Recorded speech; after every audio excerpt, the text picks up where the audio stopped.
What could be a major escalation of tension between Russia and Ukraine is developing right now off the coast of Crimea. The Ukrainian Navy is accusing Russia of opening fire and taking 3 of its vessels. It's all happening around the Kerch Strait, which sits between Russia and Crimea. Now, earlier today, Russian authorities closed off this strait, which typically sees quite a bit of traffic. CNN senior international correspondent Matthew Chance is joining us live from Moscow. Matthew, what more are you learning?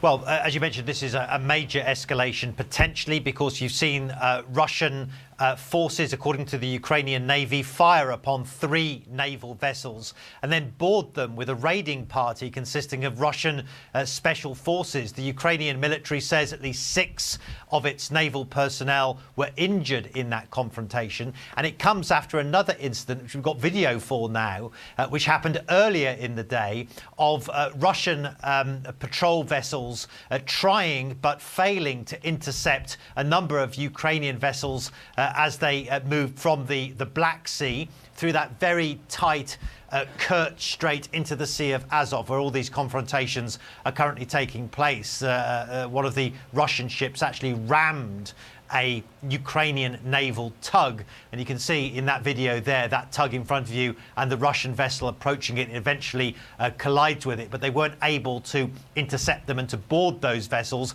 There's been another incident which has followed that, which has led to an actual firing on Ukrainian vessels, and so it's an immensely volatile situation that's unfolding in the strategic Kerch Strait, this strip of sea between the Sea of Azov and the Black Sea, between the Crimean Peninsula and mainland Russia. There's been reaction from the Ukrainians, of course. They've condemned it. The Ukrainian president has convened an urgent session of his war cabinet, and we're going to expect some pronouncements from that in the hours ahead. It's still in session now, even though it's well after, 2 o'clock in the morning in Kiev and in Russia at the moment, are approaching that time anyway. And there's been reaction from Western institutions. President Trump is said to be monitoring the situation. That's according to Sarah Sanders, talking to CNN. And NATO, the Western military alliance, has issued a statement as well, saying it's monitoring it and calling for de-escalation and restraint in that, as I say, very worrying development taking place between Russia and Ukraine on it.